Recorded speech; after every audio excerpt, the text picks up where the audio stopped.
We're back at Heroes Global Championship for North America. Superstars and Tempo Storm now tied up after Superstars were able to get the victory on Towers of Doom. Pretty cool drafting from them so far. Yeah, it is. The research working out. And do they carry over the upset dream that we experienced yesterday here through today?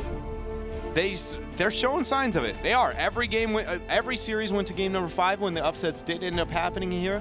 And, you know, realistically, I thought this was not even close. I thought that Tempo would very swiftly 3-0 this series. So the fact that we saw the shakeup yesterday out of major names in North America, and this was Superstars, I'm starting to feel like there's more of a chance. There's shakeups everywhere. It's just like we don't know who's going to be at the top by the end of this, you know, or in the bottom. Everything I knew about North American Heroes is quickly kind of putting it on its head. Yeah, it's been very fun this weekend getting to see everyone show their hard work. We know the next battleground will be Dragonshire.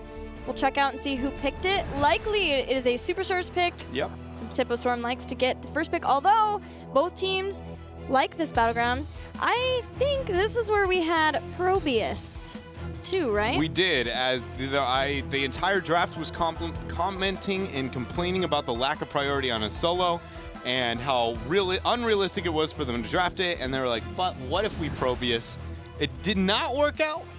No, and a different build than we have ever seen from any Probius. Yeah. Although I guess I didn't see the Chinese Probius build. I didn't either. I didn't look at the build on the Chinese Probius. So I don't know if China has, but it was a more caster-oriented, the biggest difference out of FaZe was Null Gate.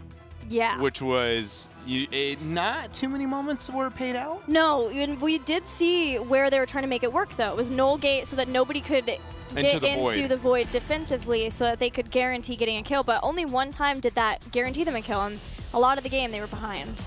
And all of it, because they did end up losing it. Yeah, turns out, yeah. You are behind if you lose the game. Zarya's removed. Superstars, do they conform to the Tassadar? I'm gonna say, yeah, it's a map where wave clear is important, skirmishing is good, Tassadar reigns supreme. There it is. So what is the first pick for Tempo? Is it Mouth? Is it Arthas? Or is it Falstad? Mouth. Yeah, it's gonna be the Mouth. I still like that. Makes a lot of sense. So where does Superstars go though? Do they flex it out in their draft? Do they make adjustments here for Dragonshire? Won't get what they got versus Gale Force, which was Mouth Zeratul. That ultimately ended in their Probius. If they go Zeratul again. They just Falstad Dahaka the last time. Against Freedom? They just Falstad Dahaka. That was versus Gale Force. They could Falstad Dahaka and just control the global game. They ended up winning there, too, which might lead them to go more that direction than the risque Probius up on top. Yeah, because with the Zeratul draft, it did leave them hurting to try to figure out. I mean, that's Zeratul. Anytime Zeratul on Dragon, dude, it breaks the whole draft. It really does. You have to redesign a draft around Zeratul if you're going to pick him up here. Everyone and anyone has to be on point, and very high up, Lucio for Superstars. Fear of maybe a double support? I don't know. Either way. There's the support focus has been climbing this series in general. Yeah, that's true. There he is. He returns to the Shire of Dragons. And that's got to be Arthas backing him up. It's such a good combo.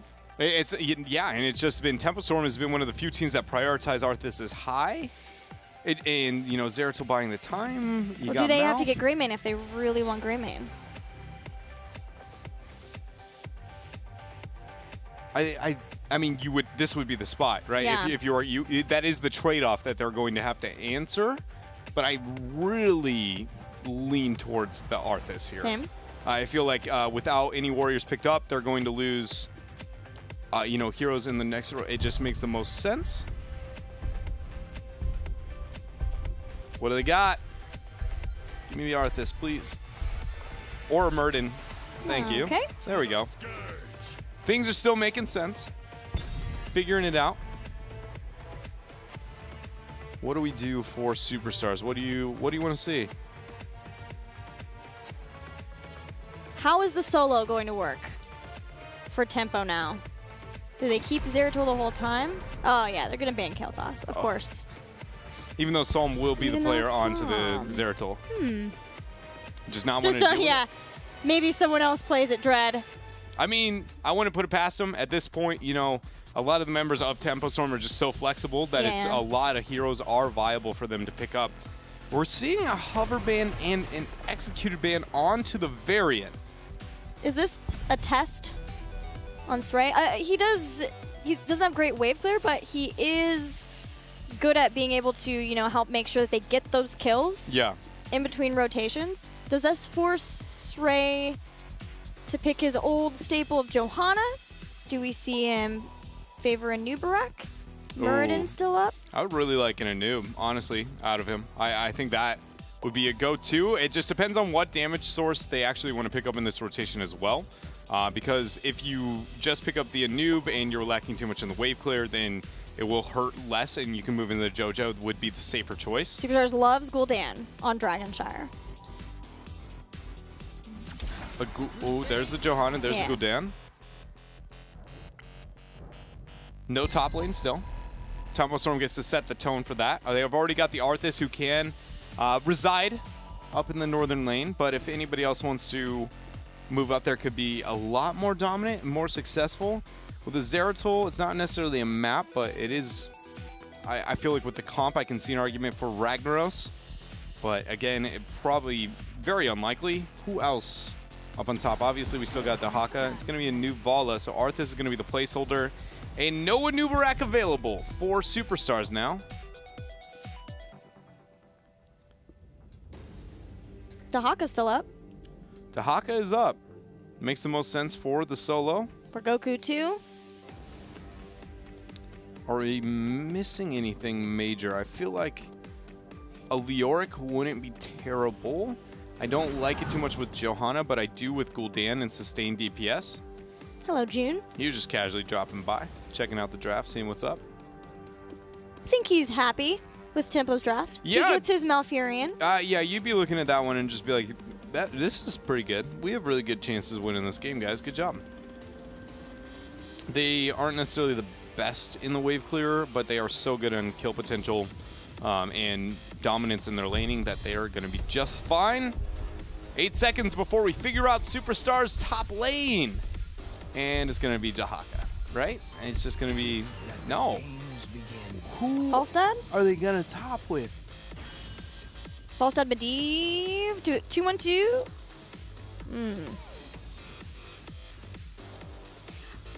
I don't know. I don't know how this laning phase works. I just love seeing the evolution of the thought process. You're like, Falstad, and then you take a minute and you're like, oh, yeah, I just give up on this one. Yeah, I don't know. Sometimes you could see a roller coaster of emotions in me as I'm like, I do the same thing, but mine is just usually way more stern. I go like, and I'll be like, and it just gets lower and like more like, oh, this is weird. It's tiltier and tiltier. Yeah, every step where I get posed with another question that only furthers like how kind of wild things have gotten here with the Dragonshire draft of Superstars. It's just only more like, you know, I just can't, I don't know. Well, let's figure it out, because the game is ready. I'm ready to see how this laning setup goes for both teams, but especially our Superstars. We'll see you there. Superstars has, like, the best name in all of HGC based on the fact that you're always complimenting them just by addressing them, you know? They are your Superstars. That is true. Like, they were thinking with their dipstick, you know? I do still kind of wish that their name, instead of SSS, was SUP. Yeah, I agree with you there. The acronym. SUP Kona. Yeah, SUP Kona. That would be pretty dope. SUP Goku. SUP Hosty. Or just 2, so we could be Super Saiyan Goku. Just SS, Super Saiyan Goku. Don't casually. That would be awesome. I didn't even think of that one. I'm down. Is it too late to make them change it?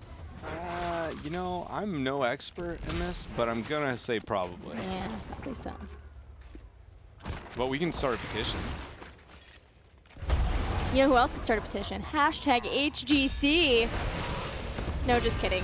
I think they really like their SSS, so we'll let them do what makes them feel comfortable. All right, here it starts. Falstad's head to the top. He is going to be our top laner here on Dragonshire. You know, if you have a portal, you can make the rotation even faster. And they do have Faye to clear out these waves. And Johanna. Tempo Storm is falling behind into the 4-man, but that was expected, especially with the draft of Tempo. Falstad is going to be... Okay, so if Tempo Storm can at any moment just pause this, what is insane rotation coming up from Superstars here with the Medivh, Johanna, Gul'dan, I mean, Falstad should just be dead all game, right? That's the goal for the Zeratul and such a weak top laner. That really should be the main emphasis, but they aren't in a position that Psalm can actually rotate without losing experience in mid. It looks like now is going to be the first time they try and venture outward. They have control of the Shrines, but these waves are continuing to drain ammo. It's only the top lane that Tempo Storm has it. Oh, barrel roll out of Howling Blast in the nick of time. OC's got this on bottom, and that is going to stop the pressure of the Dragonite, but yeah, that is exactly what Psalm has to be doing. In the long run, too, Tempo, Arthas up there on top will be able to hold his own. He'll actually start winning as time moves on. About post 4, it should be with the CDR. Be able to make things a little bit harder for Falstad, but then he will have the self-sustain. So it's just about focusing on the poke. Dread, do you remember what level 1 we had from Iacona last time we played Lucio? Was it we moved together again? Oh, he's fluctuated back and forth, yeah. It hasn't been like a must pick in either direction, I don't think. Okay. He's kind of fluctuated around. So going with that over Accelerando on this map, though, I mean, only complements rotations. It makes a lot of sense. Yeah, I think I remember us having this conversation, trying to just speed up whole team versus having his own movement speed advantage. Yeah, yeah, and what that can mean to the later parts of the game and how many single target. Like, it does cripple the ability to avoid Zeratul without that Accelerando, but also they have a Medivh, and beyond anything else, Dragon Shire doesn't have very many walls where you fight around compared to other maps. So I think I like the choice coming out from Iacona, but yeah, he is less consistent. June, thought for a moment Iacona might go for the boop play. Superstars have both the shrines. Oh, Faye was trying to sneak it and will pay for that with her life. First blood claimed by Tempo Storm as both teams look to get their level 7 talents. That was such patience there. Nobody on Tempo Storm showing until they all could collapse at once to make sure they get that pick. Ooh, this just, you know, getting rid of the minions here up on mid and bottom. It's just going to be... Superstars has the wave clear. Tempo Storm has the skirmishing. Tempo Storm really can't do much for the laning part of the map. It's more of stopping the pressure that Superstars is going to be applying, you know, outside of the 1v1 on top. That's the only lane where Tempo Storm, you could argue, has the upper hand. Yeah, that does help them make sure that they aren't put under too much pressure if Superstars holding on to both of the shrines. That happened once, but ended up netting Tempo Storm a kill thanks to their good rotations. Tempo Storm are also going to get their Giants, and this will help push back this bottom lane, which has started to take some damage from Superstars' control of this mid-bottom rotation. Yeah, and the Giants on Dragonshire are kind of like a power play that they present for Tempo. It's kind of like adding a third member to that bottom lane, which then allows you for more lenient rotations either top or on bottom. You know, I would expect the Zeratul to be the one making the transition toward top, but it looks like they're going to put more emphasis on just the defensive. Typically, when you have the more offensive and less macro-focused comp, that's where you put your focus on top, but if you have more wave clear, then you actually focus it on mid and bottom once more, which is why Superstars got a pretty free clear, and Tempo just kind of casually hung out some more. Tempo here not nearly as forcing the issue as, you know, we saw in game number 1. Do you think they're waiting for a particular spike, perhaps? I mean, their composition does become a lot better with 10 just because of Void, but it doesn't change the fact that they have some of the best 1 through 9 heroes in the game versus some of the least impactful on the side of Superstars. Gul'dan, Johanna, Lucio, and Medivh are all kind of meh. Medivh, now that he's 7, gets a little bit better, but I really would have liked to see Tempo be more focused on skirmishing here. And after it's all said and done, they get the Dragonite. Somehow Tempo Storm manages to pick up the Dragonite through just proper rotations over Superstars. Posey's gonna have fun trying to deal damage to Psalm while simultaneously building up Master's touch stacks. He's at 16 right now, so over halfway done. Once again, Arthas, when Caterpillar playing him in the solo lane, is showing off his solo lane Death Coil build. Not with Rhyme this time, but still focusing on getting Death Coil's cooldown reduced, as well as increasing the healing of it at 7. Tempo Storm is going to be able to get 10 after this front wall. Do we, in fact, see the Syndragosa? And because it is, in theory, the Syndragosa build. Exactly. If there is a Syndragosa build. I was wondering. We're yet to see if it's Cocoon or if it's Syndra. Both of those are still being held back for Tempo. I can see the Cocoon. I don't know if I can see the Syndra. Cocoon was picked. Rate of Vengeance 2 for Vala over Strafe. Perhaps trying to lock people down around the portals. Not only will it, lock around the portals, but it also helps with the Void. The same argument that Null Gate strategy, right? There it is. You end up getting, they go with the Syndra still. Man, I am very afraid for the health bars of the members of Tempo Storm now that both of their warriors have no self-sustain. Zeratil's obviously going to be a nice, moment for them. But I feel like past that Void, there is a lot of risky things with this draft, especially into a Medivh, who can kind of counter that original initiation that Tempo Storm's looking for. He took Polybomb. Wow. All right. So that is going to allow them to be able to get a kill onto a single target a bit better, like Arthas, and help with the Zeratil skirmishing if he looks to dive the back line. But there will be no counter momentum like the Leyline Seal needed into a Syndra Cocoon and Void Prison. Yeah, I mean, maybe they could throw that down on whomever is going into position to capitalize after the Void Prison, but again, in that respect, you could Leyline them too. I think a lot of it comes down to killing Arthas and dealing with Zeratil is what the Polybomb does. Because just Zeratil, once he looks to get those initiations, if he overextends onto the fall side, it just, one Polybomb is typically enough to be able to get that kill. It's kind of like a variant to some extent there. There's a lot of counter initiation for Superstars now that they have their heroic abilities too, depending on how that wombo of Void Prison starts with Horrify and Gust. Iacona doing Iacona things, waiting on his heroic ability, but I don't see a world where we don't have Sound Barrier. I agree with you there. As a solo support, there is about zero reason to not go into it, but again, it's Iacona. He likes that. He just likes to rustle the jimmies, not pick the talent for about as long as possible. Do you know what the longest record for Iacona on holding a talent is? He held Kharazim trait until, I think, Heroics, at least 7. I do remember at minimum post 7. I don't know if it was all. I feel like it was 9. But it was your trait. It wasn't even like a talent. You don't have a trait until you pick Fly, Gust, Psalm, destroyed.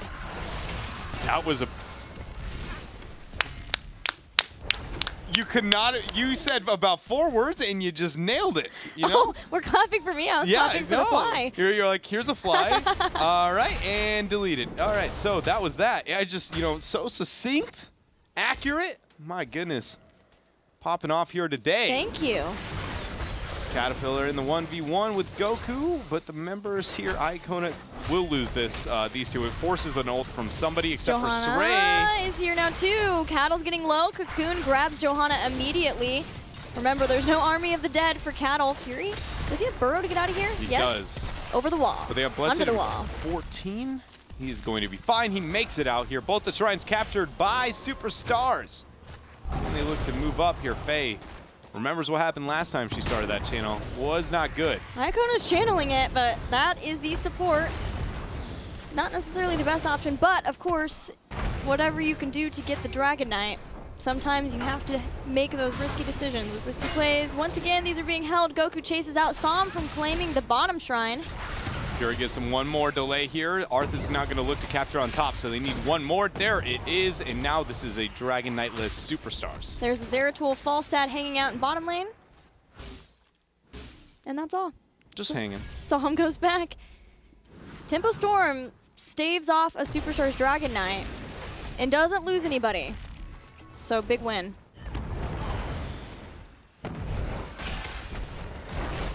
Nobody has gone towards top at all for a long while on the side of Superstars. Arthas has kind of just been doing his thing. He's just like, oh, here's some front wall damage here, and thanks for the free wave. It's allowed Tempo to, you know, catch up a little bit of the experience that they were down behind about the quarter level. But it's all about really Cattle and just Psalm there on the Zeratul, the rotations they've been able to make here. Minimizing the advantage gained by having the fall set on the side of Superstars and the dominant 1-4. It is pretty crazy that Superstars is yet to pick up a Dragonite. Storm again has made the faster rotations. They even had someone on the point ready to cap, but Goku made it to the top in time. Hosty spots out that Tempo has started their Giants, which is a few people off the battleground for a few seconds. They'll do what they can with that time, with that information, and try to siege down one tower. It's going to allow them to pick up his Giants for a power play once more on bottom. Tempo Storm should try and look to control the shrines, knowing they can manipulate the rotations of Superstars. Arthur's still kind of doing his thing. The rest of the members of Tempo transitioning towards bottom. Looked like maybe he was heading up, but he's going to stay in mid. Relegated to guard duty yet again.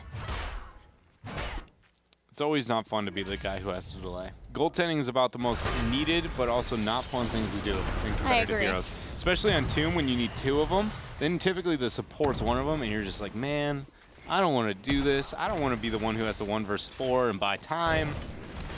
But somebody's got it. Because if not, that is going to be a free objective. So respects out to all you lone goaltenders. All you guards. Security guards doing your job. Especially Fury. Stray and the rest of the members of Superstars see that, you know, the camps on bottom are suddenly becoming a problem. So they commit a bit of the resources to transition down. No Rejuvenescencia, but only 1 warrior, so bring it together. What do you think? All right, so when this hero released, Lucio, I had a conversation. I often, anytime supports are talked about, Dunk Train and Bakery are my go-tos. And we had a conversation about Rejuvenescencia versus what is this talent we have going here. Bring it together. So mathematically Dragonite's going to be picked up. Mathematically, it is, depending on everybody's health pool, like obviously at the top of my head, I can't beat boop the math here. But in general, when you only have 1 warrior, in theory, it should be slightly better than without. But it also comes down to the independent variables of everybody else's health pools. Falstads, Lucio's. It also was slightly buffed. That's a good point, too. From 40 to 45%. So then it should be right now, and on this patch with that buff coming into play, and this many, like, I mean, think about everybody's health pools. They are legitimate, absurdly squishy heroes. So it should be better. So if you carry the 3, and then you have 0.33 repeating, of course. Yep, you end up with Red has decided a dead Goku up on top. Psalm is going to just put the Nail-Areno in the Coffin. Coffin-Areno? I wonder if Psalm just asked, like, you know, after the B steps that we saw Goku dishing out the last game, just be like, any last words right here? Because, you know, before just send you back home? Maybe. Fury's getting a flank. There's a Cocoon. Faye's stuck in a Dragonite. Throws down some fire at least, but that's not going to be too helpful. Lucio's there. Psalm gets the body block on the Faye. Ring in the Rain of Vengeance too, just to make sure that she can't step through that portal that mysteriously appeared from Hosty, but that was just a lot of damage, a lot of control, and a lot of kills for Tempo Storm as the Dragonite went down. Still no forts taken out, even with that Dragonite for Superstars. Ooh, Hosty there. Been playing with fire when it comes to, I guess, more ice with the Arthas on the other side there, but he's been around, but I've yet to really see, you know, a moment where we see, like, there's the Medivh play, but it's also, I feel like, a bit of the lack of leyline seal. You know, that is so much of a majority of the setup of what you know to see out of a Medivh playing that it really does feel like it's kind of pulled away from it. That and Tempo Storm is just, that was the most ragdoll-y giant I've ever seen in my life. Holy cow. You know, so it just feels weird. You know, it hasn't seemed to be making too much plays in these team fights. I haven't even really felt like I've seen a major portal or shield. Gilly just died. That, in fact, was the audio cue of her death. That was a sneeze that turned into laughter. There was, for everybody at home, I got a bit of it in my ear. I don't know, but there was I'm sorry. something happened. I couldn't find my cough button. It just, something happened, and there was this weird, like, and then you hear one small high-pitched scream, and that was it. My apologies to the viewers, to you as well. Anybody who had to hear that? I just could not find my cough button in time. You ever get attacked by a sneeze out of nowhere? Just like... All the time. It's like, honestly, it happens more frequently than I would like it to. I mean, I'm a cough button spammer. Do you remember the time that I spammed your cough button instead of mine? Yeah? Do you remember the time that Lucio just got bodied? Was that a rotation. super deletion? Was that it? I think that was only merely a deleted. This is a super deleted. Nope, not the damage there. Never mind, I take it back. Gust and Polybomb. Dragon Knight and a 20 power spike for Tempo Storm.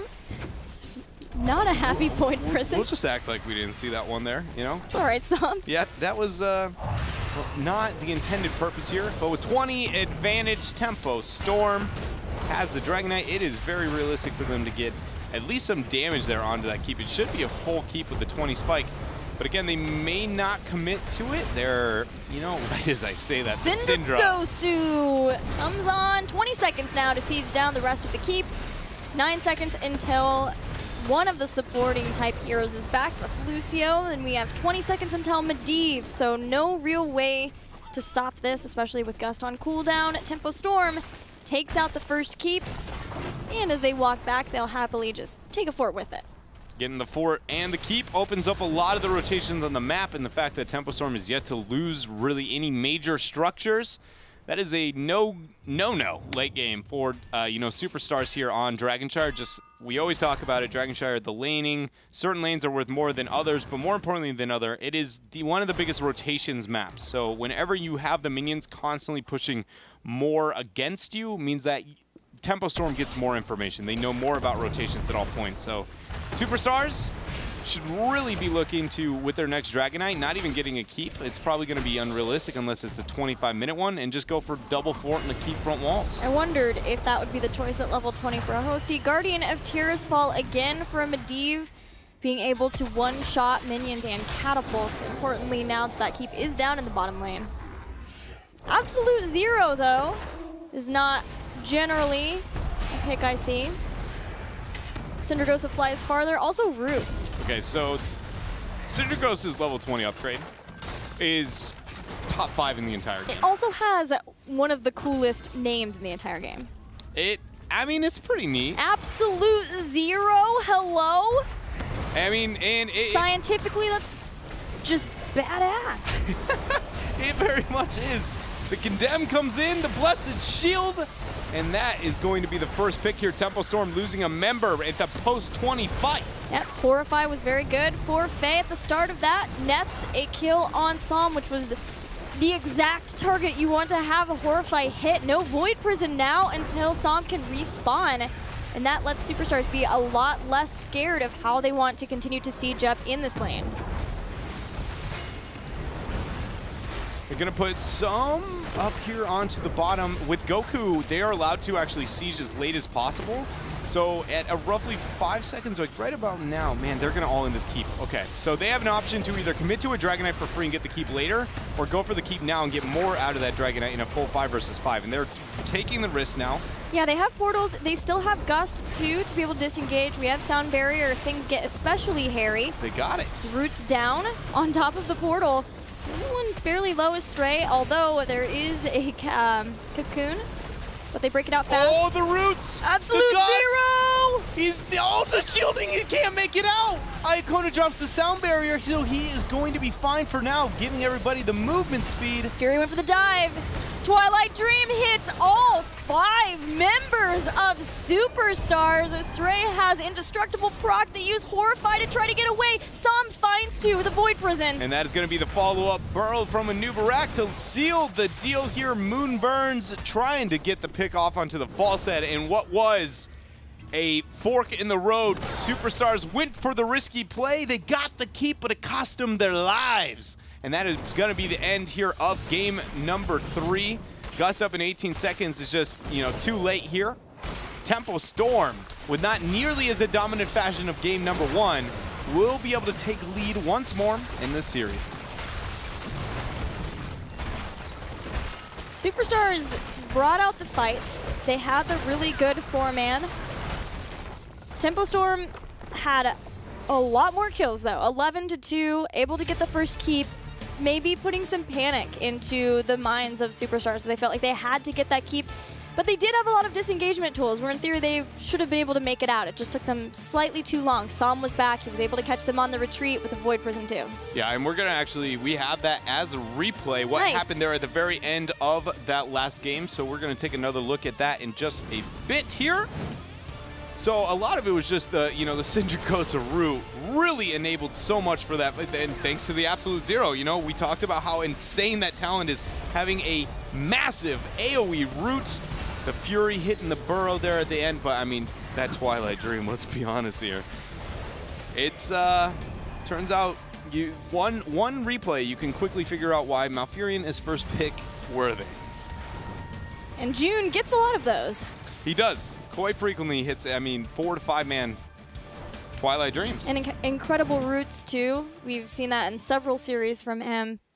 Great chase from Tempo Storm, being able to bring it back, but already, Superstars have been able to take one game. They had a lot of good things going for them in game number 3 as well. So we could have a full series on our hands. We could, because that last 2 games have just been so not dominant from Tempo Storm, especially after they felt any kind of pressure coming up from Superstars. It was like, all right, we are going to revert back to what we knew of part 1, So it's really interesting to think that the only breaking point was losing, or at least getting, pressure from Superstars here, for the new and improved version is what I'm calling for both Tempo Storm and Gale Force. Well, they did play No Tomorrow, and No Tomorrow was still ramping up. That was, I believe, their first series, but No Tomorrow did really well on Towers of Doom versus Tempo.